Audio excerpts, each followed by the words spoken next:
Price action trading सीखने के बाद मैं एक कंसिस्टेंटली प्रॉफिटेबल ट्रेडर बन गया।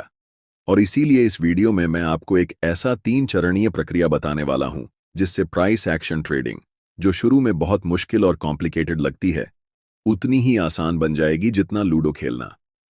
तो सबसे पहले, प्राइस एक्शन ट्रेडिंग आखिर है क्या? ये एक ऐसी ट्रेडिंग स्ट्रैटेजी है जिसमें हम किसी भी इंडिकेटर का इस्तेमाल नहीं करते, बल्कि सिर्फ प्राइस मूवमेंट को एनालाइज करके ट्रेड करते हैं।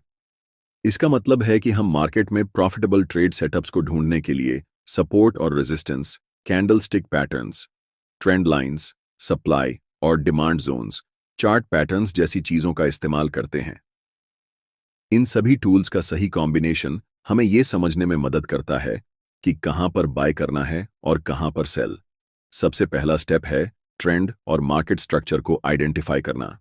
उदाहरण के लिए, अगर हम AUD USD चार्ट को देखें तो यहां प्राइस लगातार लोअर हाइज और लोअर लोज बना रहा है, जो ये दिखाता है कि मार्केट डाउन ट्रेंड में है। जब मार्केट डाउन ट्रेंड में होता है तो हमें सिर्फ सेल की अपॉर्चुनिटीज को ढूंढना चाहिए, क्योंकि हमेशा ट्रेंड के साथ ट्रेड करना ही सबसे सेफ और प्रॉफिटेबल तरीका होता है। अगर आप ट्रेंड के खिलाफ ट्रेड करते हैं तो आपको कभी भी एक बड़ा लॉस झेलना पड़ सकता है, क्योंकि मार्केट आपको वाइप आउट कर सकता है। ट्रेंड को आइडेंटिफाई करने के बाद हमें मार्केट स्ट्रक्चर को भी समझना जरूरी होता है। स्ट्रक्चर का मतलब होता है कि मार्केट किस तरीके से मूव कर रहा है, कहां पर बायर्स और सेलर्स एक्टिव हैं और कहां पर प्राइस रिएक्शन दे सकता है। यही स्ट्रक्चर हमें सही एंट्री और एग्जिट पॉइंट्स ढूंढने में मदद करता है। अब हम यहां एक की लेवल ड्रॉ कर सकते हैं, क्योंकि यह इस डाउन ट्रेंड का प्रीवियस लो है, और अगर हम चार्ट के लेफ्ट साइड को देखें तो यह एक स्ट्रॉन्ग सपोर्ट लेवल भी है। इस समय प्राइस ने इस छोटे सपोर्ट लेवल को तोड़ दिया है और वापस ऊपर आकर इस सपोर्ट लेवल को रीटेस्ट कर रहा है। यही हमें अपने अगले स्टेप तक ले जाता है। अब दूसरा स्टेप है प्रिपेयर और प्रेडिक्ट करना।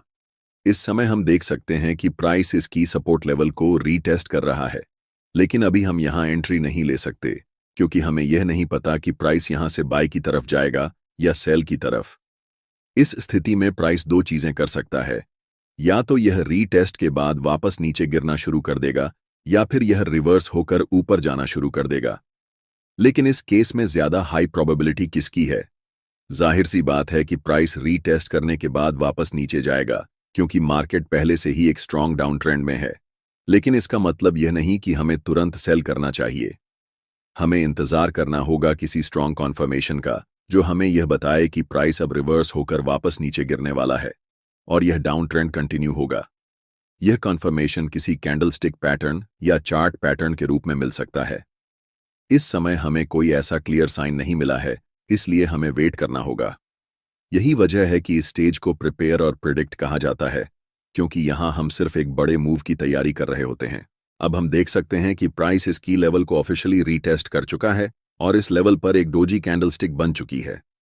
जिन लोगों को डोजी के बारे में नहीं पता, उन्हें बता दूं कि डोजी एक ऐसा कैंडलस्टिक पैटर्न होता है जो मार्केट में इंडिसीजन दिखाता है, यानी मार्केट डिसाइड नहीं कर पा रहा कि अब प्राइस ऊपर जाएगा या नीचे। इस समय प्राइस एक छोटे से अप ट्रेंड यानी मिनी रिट्रेसमेंट में था, और जब हमें इस तरह की डोजी दिखती है तो इसका मतलब होता है कि मार्केट अब रिवर्स करने वाला है, यानी अब प्राइस फिर से नीचे गिरना शुरू करेगा और डाउन ट्रेंड कंटिन्यू होगा। तो जब भी आपको किसी की लेवल पर डोजी दिखाई देती है तो इसका मतलब होता है कि मार्केट अब रिवर्स होने वाला है और ट्रेंड चेंज होने वाला है।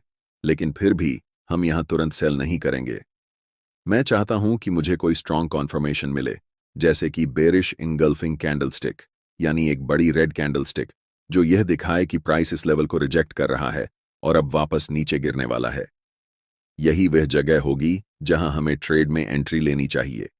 तो हम अभी भी वेट करेंगे, इंतजार करेंगे कि कोई स्ट्रॉन्ग सिग्नल मिले। और देखो, बूम! अब हमें एक बड़ी बेरिश इनगल्फिंग कैंडलस्टिक दिख रही है, एक बड़ी मोटी रेड कैंडलस्टिक जो एकदम क्लियर सिग्नल दे रही है कि यहां सेल करना चाहिए। इस की लेवल पर यह कैंडलस्टिक बनने का मतलब है कि प्राइस ने इस लेवल को रिजेक्ट कर दिया है, यानी सेलर्स मार्केट में एक्टिव हो गए हैं और सेलिंग प्रेशर बहुत ज्यादा है। लेकिन अभी हम 4 घंटे के समय फ्रेम पर हैं। अगर मुझे इस ट्रेड में एंट्री लेनी होगी तो मैं 1 घंटे के टाइम फ्रेम पर जाऊंगा। जब हम 1 घंटे के टाइम फ्रेम पर जाते हैं तो हमें दिखता है कि प्राइस ने इस लेवल को एक बार नहीं बल्कि 3 बार रिजेक्ट किया है। पहली बार यहां, दूसरी बार यहां और तीसरी बार यहां। तीसरी बार प्राइस इस लेवल को तोड़ नहीं पाया और ऊपर नहीं जा सका। इसका मतलब क्या हुआ? इसका मतलब यह हुआ कि अब प्राइस गिरने वाला है और इस डाउन ट्रेंड को कंटिन्यू करेगा। अब हमने देखा कि प्राइस ने की लेवल पर एक बेरिश इनगल्फिंग कैंडलस्टिक बनाई है, जो यह दिखाती है कि यहां पर सेलर्स मार्केट में हावी हो गए हैं। यही वह जगह है जहां मैं अपनी सेल पोजीशन लूंगा। यही हमारा तीसरा और आखिरी स्टेप है, ट्रेड में एंट्री लेना। इस समय हमें बिना किसी डाउट के एक्शन लेना है और कॉन्फिडेंट होकर ट्रेड में एंट्री करनी है। मैं यहां सेल पोजीशन लूंगा और अपना स्टॉप लॉस इस की लेवल के ऊपर रखूंगा। ऐसा क्यों? क्योंकि ट्रेडिंग में मार्केट स्ट्रक्चर को समझना बहुत जरूरी होता है। अगर प्राइस यहां से रिवर्स होकर ऊपर जाने लगे तो इसका मतलब है कि मार्केट अब नीचे नहीं गिरेगा बल्कि ऊपर की तरफ जाने वाला है। ऐसे में अगर स्टॉप लॉस सही जगह पर रखा गया हो तो आपका लॉस लिमिटेड रहेगा। अगर ट्रेड हमारे प्लान के अनुसार नहीं चला तो भी हम सिर्फ थोड़ा सा लॉस लेंगे, न कि पूरा अकाउंट उड़ा देंगे। लेकिन ध्यान रखना कि स्टॉप लॉस को बहुत ज्यादा टाइट मत रखना। अगर आप स्टॉप लॉस को बहुत पास रखोगे तो प्राइस एक बार फिर इस लेवल को रीटेस्ट करने के लिए थोड़ा ऊपर जा सकता है और आपको स्टॉप आउट कर देगा, फिर भले ही बाद में प्राइस नीचे गिर ही क्यों ना जाए। इसलिए मैं हमेशा अपने स्टॉप लॉस को थोड़ा ब्रीथिंग रूम देता हूं। अगर हम लेफ्ट साइड को देखें तो प्राइस पहले भी इस लेवल तक गया था और फिर रिवर्स हुआ था। इसी वजह से मैं अपने स्टॉप लॉस को थोड़ा स्पेस दूंगा, ताकि अगर प्राइस फिर से इस लेवल को रीटेस्ट करना चाहे तो मुझे अननेसेसरी स्टॉप आउट ना होना पड़े। अब मैं अपना टेक प्रॉफिट सबसे रीसेंट लो पर रखूंगा। जहां प्राइस आखिरी बार रुका था वहीं पर टेक प्रॉफिट रखना सही होता है, तो मैं इसे इसी लेवल पर रखूंगा और अब देखते हैं कि यह ट्रेड कैसा परफॉर्म करता है। और देखो, आपका टेक प्रॉफिट हिट हो गया, बिल्कुल इसी तरह से। अब अगले ट्रेड पर जाने से पहले मैं चाहता हूं कि आप इस चीज पर ध्यान दें। यहां आप देख सकते हैं कि प्राइस ने एक बहुत लंबा विक बनाया है। इसका क्या मतलब है? इसका मतलब है कि किसी समय पर बायर्स मार्केट में आए और उन्होंने प्राइस को ऊपर धकेल दिया, लेकिन फिर सेलर्स ने वापसी की और प्राइस को नीचे गिरा दिया। अब सोचो, अगर आपने अपना स्टॉप लॉस बहुत ज्यादा टाइट रखा होता, यानी की लेवल से बस कुछ पिप्स ऊपर, तो क्या होता? आपका स्टॉप लॉस हिट हो जाता और आप ट्रेड से बाहर हो जाते, जबकि ट्रेड आपकी प्लान के हिसाब से सही दिशा में जाता। यही कारण है कि आपको हमेशा अपना स्टॉप लॉस सही तरीके से लगाना आना चाहिए। उसे हमेशा थोड़ा ब्रीथिंग रूम देना चाहिए ताकि आप अननेसेसरी स्टॉप आउट ना हो। अब एक और एग्जाम्पल देखो। एक जरूरी बात, मैंने इस लेवल को क्यों मार्क किया? अगर आप लेफ्ट की तरफ देखें तो इसी एरिया के आसपास प्राइस ने कई बार रिवर्स किया है। इसका मतलब यह है कि यह एक बहुत स्ट्रांग सपोर्ट एरिया है जिसे प्राइस कई बार तोड़ने में नाकाम रहा है, और अभी प्राइस बिल्कुल इसी लेवल पर है। अब पहला स्टेप क्या होगा? पहला स्टेप है ट्रेंड को आइडेंटिफाई करना। इस समय अगर आप देखो तो प्राइस लोअर हाइज और लोअर लोज बना रहा था। इसका मतलब यह है कि प्राइस डाउन ट्रेंड में था, लेकिन अभी हम एक बहुत स्ट्रांग सपोर्ट लेवल पर हैं और यहां से प्राइस के रिवर्स होने और ऊपर जाने की अच्छी संभावना है। लेकिन मैं चाहता हूं कि आप इस चीज पर ध्यान दें। प्राइस लगातार लोअर हाइज और लोअर लोज बना रहा था, लेकिन अब सवाल यह है कि रीसेंट लोअर लो कहां है? रुको, यहां कोई लोअर लो बना ही नहीं। देखो, प्राइस ने इस एरिया पर रिवर्स किया और नीचे आकर एक नया हायर लो बनाया है। अगर प्राइस को डाउन ट्रेंड जारी रखना होता तो वह इस लेवल को तोड़ता, वापस ऊपर आता, इस एरिया को रीटेस्ट करता और फिर नीचे गिरकर नया लोअर लो बनाता। लेकिन ऐसा नहीं हुआ। इसके बजाय प्राइस ने इस एरिया पर रिवर्स किया और एक नया हायर लो बनाया। अब देखो, ये जो नया लो बना है ये पिछले लो से ऊंचा है। ये साफ दिखा रहा है कि मार्केट स्ट्रक्चर चेंज हो रहा है और अब अप ट्रेंड शुरू हो सकता है। अभी जो हो रहा है यह पहला संकेत है कि शायद मार्केट एक डाउन ट्रेंड से अप ट्रेंड में रिवर्स करने वाला है। इसका मतलब यह हो सकता है कि हमें अब बाइंग अपॉर्चुनिटी ढूंढनी चाहिए। अब हम अपने दूसरे स्टेप पर आते हैं, जो है प्रिपेयर और प्रिडिक्ट।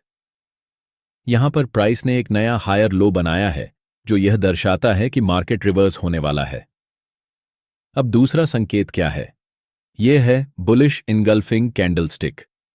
इस कैंडलस्टिक को ध्यान से देखो। यह एक बड़ी और मजबूत ग्रीन कैंडलस्टिक है जो दिखा रही है कि मार्केट में बायर्स की ताकत काफी ज्यादा है। जब इस तरह की कैंडलस्टिक बनती है तो इसका मतलब होता है कि बाइंग प्रेशर बढ़ रहा है। इसी वजह से यह हमारे लिए एक अच्छा एंट्री पॉइंट हो सकता है। इसलिए मैं यहां बाय पोजीशन में एंटर करूंगा और अपना स्टॉप लॉस पिछले हायर लो से कुछ पिप्स नीचे रखूंगा।